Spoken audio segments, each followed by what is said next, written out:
안녕하십니까. 매일경제TV 아나운서 김정은입니다. 올해 들어 국민연금이 적극적인 주주권 행사에 나서면서 우려의 목소리가 이어지고 있습니다. 최근 이와 관련해서 다양한 전문가들의 견해를 들어보시는 시사 포럼이 열렸다고 하는데요. 자세한 내용 보도국 김용갑 기자와 함께 알아보도록 하겠습니다. 안녕하세요. 네, 안녕하세요. 네. 공적연금의 스튜어드십 코드 적정 운영 방안을 주제로 열린 니어 시사 포럼에 다녀왔다고 했는데 어떤 견해들이 나왔나요? 네, 국민연금 등 기관 투자자가 기업의 의사결정에 적극적으로 참여하는 스튜어드십 코드에 대한 열띤 토론이 벌어졌습니다. 연금 사회주의에 대한 우려와 함께 스튜어드십 코드 도입은 선진국들의 큰 흐름이라는 의견까지 찬반이 갈렸는데요. 먼저 스튜어드십 코드 도입의 부정적인 입장부터 들어보겠습니다.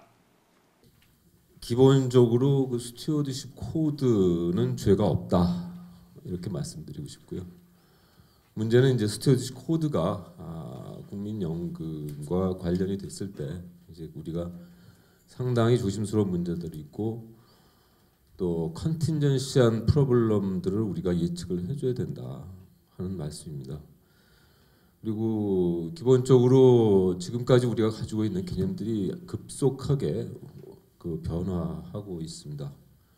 그래서 과거에 우리가 30년 전 혹은 40년 전에 고정적으로 생각해서 고정관념들을 우리가 좀 더 미래지향적으로 또 단순히 마이크로적인 문제가 아니라 매크로적으로 혹은 글로벌리 이 문제를 봐야지 자칫 30년 전의 개념 그 관점에서 이 문제를 고집하다 보면은 우리는 대단히 심각한 위기에 당면할 수가 있다 이렇게 생각을 하는 거고요.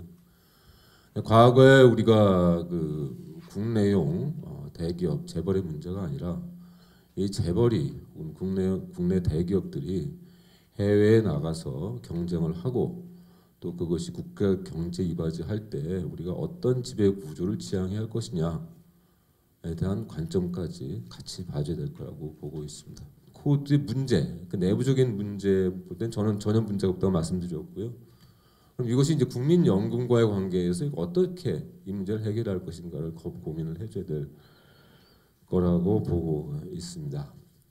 그래서 국민연금에 대해서 잠깐 말씀드리고 현재 국민연금 기금이 자본시장에 어떤 영향을 미치는지 그리고 더 나아가서 스튜어드십 코드를 적용했을 때는 또 다른 어떤 문제가 생길 수 있는지를 좀 말씀을 드리고 정책 방향을 저 나름대로 제시를 해보도록 하겠습니다.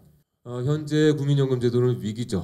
그래서 제도도 위기고요. 국민연금 기금도 위기입니다.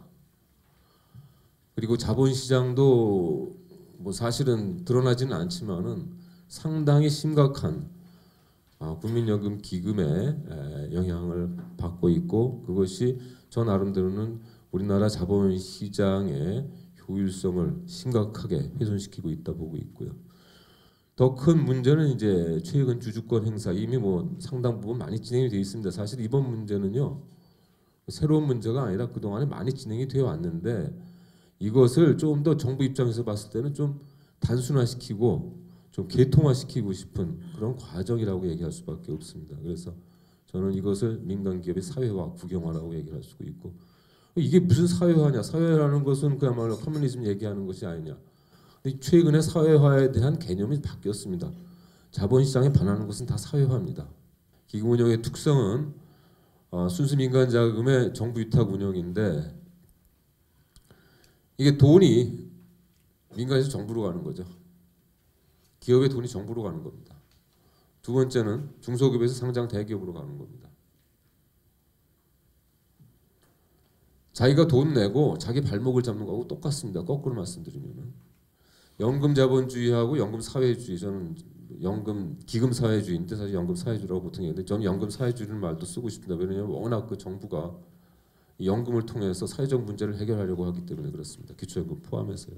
근데 연금 자본주의 개념은 사실 우리가 1990년도에 처음 국민연금이 도입이 됐을 때 오스트레일리아 나중에 말씀드리겠습니다. 오스트레일리아의 케이스 슈퍼애니션 펀드를 우리가 상당히 고민을 많이 했었습니다. 적립형 민간연금. 그러다 보니까 호주는 이제 불과 30년이 지났는데 세계 유수의 투자 기관을 보유하고 있고 기금도 크고 그다음에 그 기금에 대한 안정성도 전혀 우려가 되지 않고 수익률도 훨씬 높습니다. 반대로 간 우리나라는 지금 굉장히 심각한 고민에 빠져 있습니다. 어떻게 할 거냐, 어떻게 가야 되느냐 고민을 해야 됐다고 보고 있고요. 연금 사회주의 개념은 이건 1970년대에 피터 드러커가 이제 처음 얘기한 그 전에 조금 개념들이 있었겠죠. 이슈화 시킨 문제 중에 하나인데 결국 민간 부문입니다. 민간 부문에 연금 드라이브가 생겼을 때 민간 부문의 기업 연금들을 보나마나 노조가 영향력을 행사할 거다. 당연하죠. 그렇게 되면 이들이 기업 경영에 참여하게 되고 그 다음에 경영주와 컨트랙트 관계에 있어야 되는 사람들이 자기 마치 주주로 들어가서 행사를 했을 때는 분명히 부작용이 날 수밖에 없다라는 것을 예언한 것 그겁니다. 근데 지금 비슷한 현상이 지금 나타나고 있거든요. 자본시장 우리나라 자본시장은 지금 매우 선진국에서 미지한 케이스이기 때문에 더 이상 말씀을 드리지 않을 거고요. 그 다음에 주식 투자는 정부 기업화 아니냐? 저는 정부 단 이론이라도 들어가면 정부 기업이라고 얘기할 수밖에 없는 이게 현상적인, 그러니까 일반적인 관점의 개념입니다. 학문적이라기보다는 왜 그러냐면 세금이 들어가는 거거든요. 세금이 들어가면은 반드시 국회가 감사를 해야 됩니다. 자료를 요구할 권리가 있습니다. 그럼 결국 어떻게 해야 되느냐? 팔아야 된다. 팔아서 시그널을 줄 수밖에 없다. 주주권 행사가 아니라 어차피 관리 계좌가 관리인이 될 수가 없거든요. 근데 상장 기업은 그 성격상 깨끗해야 됩니다. 근데 우리나라의 상장 기업은 깨끗하지가 않거든요. 우리가 알다시피. 그러니까 앞으로 우리가 기울여야 될 노력은 상장 기업이 깨끗해지도록 노력을 해야 되는 겁니다. 항상 시장에서 투명하게 운영이 돼야 되는 겁니다. 근데 우리가 이 퍼블릭 컴퍼니들을 마치 개인 기업으로 정부도 그렇게 제도를 운영하고 있기 때문에 생기는 문제라고 보고요. 그 다음에 기업 지배 구조는 결과적으로 어떤 형태든 간에 자기의 수익을 극대화하는 것이기 때문에 기업의 자유권을 보장해야 되기 때문에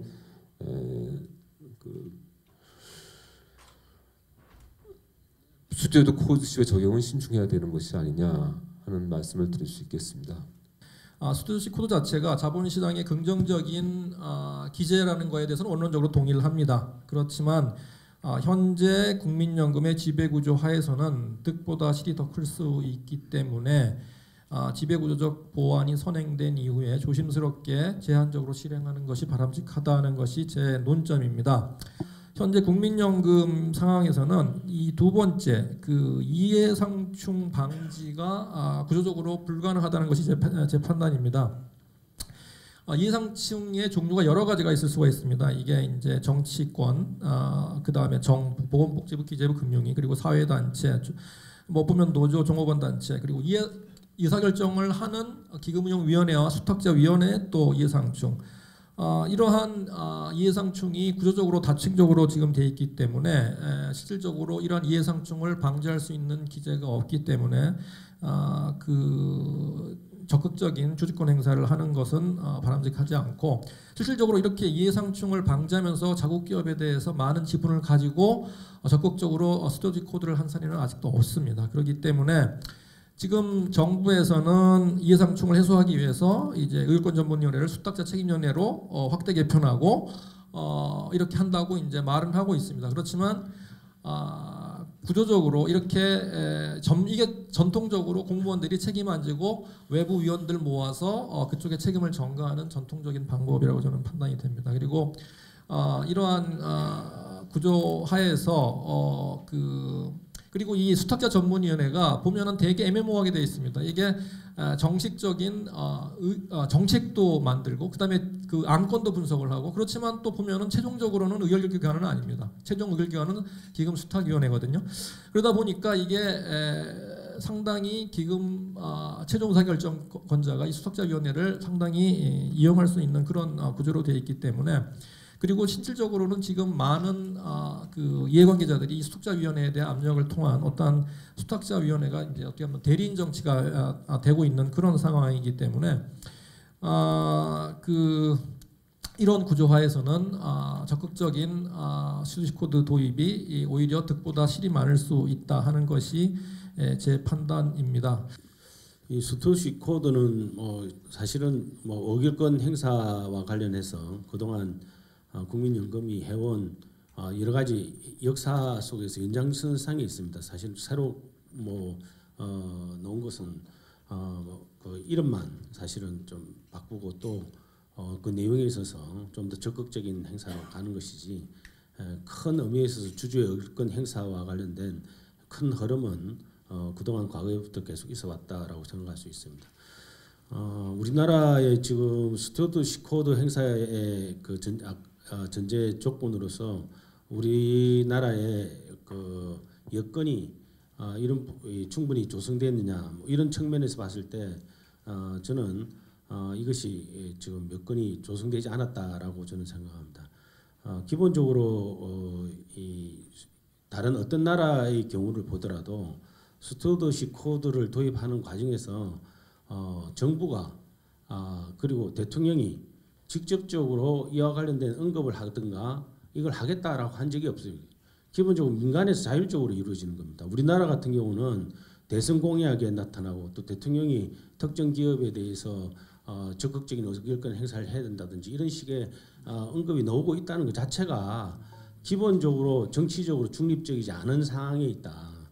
이 정치적 중립이 아니라는 것은 이 국민연금이 향후 50년, 100년 이렇게 자산을 운용해야 되는 그런 관점에서 봤을 때 정권은 계속 유한하고 정권이 바뀔 때마다 이 기금 정책이 또 바뀌어야 되고 이 과정에서 그 시장에 대한 혼란, 기업에 대한 혼란, 국민연금 기금 자체에 대한 혼란은 보지 않아도 불보듯이 뻔한 상황입니다. 그래서 그런 측면에서 기본적으로 문제가 된다고 생각하고요.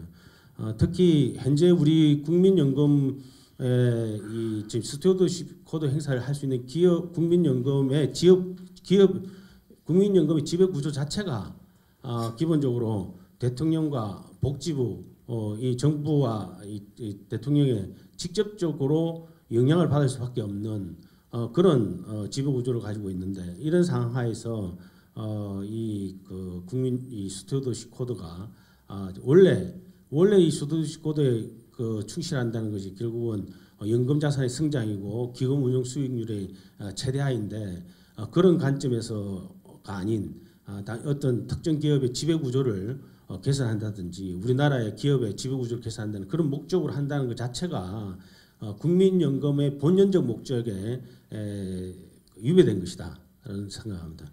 이 스튜어드십 코드 자체가 문제가 아니라 현재 국민연금의 상황을 고려했을 때 국내에 도입하기에는 문제가 있다라는 의견이었는데 정치적으로 이용될 수 있다는 우려도 조금 설득이 있어 보였습니다. 그렇다면 찬성하는 전문가들은 뭐라고 반박했나요? 네, 상당수의 선진국에서 스튜어드십 코드에 도입을 하고 있고 그리고 연기금의 주주권 행사는 세계적인 추세라는 점을 강조했습니다. 또 우려와 달리 기업의 경쟁력이 떨어지지도 않을 것이라고 주장했는데요. 어떤 배경에서 나온 발언인지 앞서 반대 측 주장과 비교하면서 한번 들어보시죠. 제 개인적인 입장은 공적연금의 주주권 행사는 당연히 해야 된다라는 겁니다. 그러면은 이제 어떻게 해야 되는가의 문제와 관련돼서는 그 기금의 목적 함수가 있을 거고 제약 조건이 있을 거고 거기에 맞는 방법이 있을 텐데 그와 관련돼서 이번에 이제 주주권 행사나 이런 것들을 보면은 조금 거친 면이 있었고 바꿀 것도 꽤 있고 하는 생각을 개인적으로 하고 있습니다. 코드가 이게 한국에서 이상하게 도입된 거 아니냐 이런 논의가 있는 것 같아서 이 스튜어드십 코드라는 것은 한국적인 현상이 절대 아니다. 글로벌리 주주권 행사라는 게 특히 이제 글로벌 금융위기가 굉장히 큰 흐름이 되었고 그걸 받아들이는 과정이다. 스튜어드십 코드를 보니까 그 나라의 어떤 자본주의 형태, 그게 이제 스테이크홀더든 아니면 쉐어홀더든 그게 이제 어떻게 보면 좁은 지배구조의 문제일 텐데 그게 어떤 형태이든 간에 스튜어드십 코드는 전반적으로 선진국들은 받아들이고 있다라는 게 오른쪽 테이블이고요. 왼쪽 테이블은 오너십이 집중이 됐든 되지 않든 대부분 선진국들은 지금 받아들이고 있다라는 게 OECD 데이터와 그 다음에 스튜어디십 코드 데이터를 매칭했을 때 나온 결과입니다. 그래서 이 코드 자체에 대해서는 우리가 특별하게 여기에 대해서 이제 그 부정적으로 인식할 필요는 없다는 생각입니다. 두 번째는 이 코드 자체가 나온 거는 우리 글로벌 금융위기 이후에 위기에 대한 반성 과정에서 나온 겁니다. 대표적인 보고서가 이제 워커 리포트고, 워커 리포트라는 거의 중요한 어떤 흐름 중에 하나는 우리 영국 같은 경우에 반 정도가 기관이거든요. 지분에 기관 투자자가 갖고 있는데 이분들이 너무 쇼텀으로 투자를 하더라. 그래서 이제 어떻게 보면 배당이나 아니면 자사주나 이런 쪽에 굉장히 관심이 많고 또 평가도 그렇게 하니까 이 자본주의 자체가 굉장히 짧은 어떤 자전거 바퀴를 돌리는 것 같은 그런 형태가 되니까 여기에 대한 비판으로 나온 게 코드이고, 그래서 코드의 정신에 가장 부합하는 기관 투자자들은 장기 기관 투자자들이죠.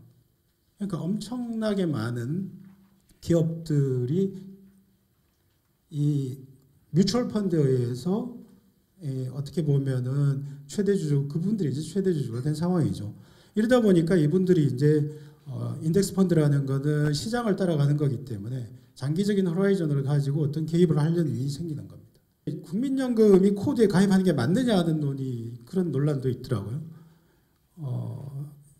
원칙적으로는 코드에 국민연금 가입을 안 할 이유는 전혀 없고 기관 투자자이기 때문에 당연히 해야 되고, 근거는 법에 있으니까 하는 건데 제가 여기서 말씀드리고 싶은 거는 이 법이라는 게 국민연금법이 만들어진 게 지금 정부는 아니고 두 개의 정부, 전 정부부터 이제 쭉 시작된 거기 때문에 어떻게 보면 이 스튜어디십 코드의 가입 근거, 스튜어디십 코드 주주권을 행사해야 된다. 이거는 지난 정부부터 왔다고 보면은 사회적으로 합의가 된 게 아닌가 이렇게 해석을 할 수가 있겠습니다. 그래서 그럼 왜 국민연금은 이게 논란이 되고 있는가?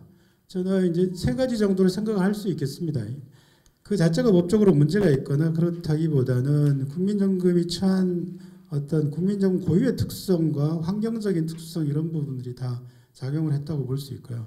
하나가 이제 국민연금이 지분이 굉장히 많다. 두 번째는 많다 보니까 우리 전통적인 대주주 자본주의 그 부분과 이제 소유 지배 구조에서 일정한 긴장, 충돌 이런 것들이 일어난다. 이것들이 이제 사회적인 제약이라고 생각이 들고요. 그다음에 국민연금 자체의 지배 구조 문제.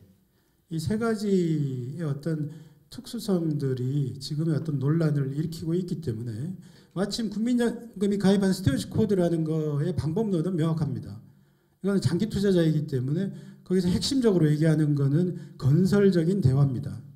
건설적인 대화라는 거는 그 기업의 경영자나 이사회와 협조와 동의와 신뢰를 쌓아가는 과정이라고 봅니다. 그게 이제 어떻게 보면 어울림의 관점이라고도 볼 수 있는데, 그래서 이런 방법에 충실을 한 게 70년 정도의 투자자 관점에서 보면 방법론이 아닌가 하는 생각을 저는 개인적으로 하고 있습니다.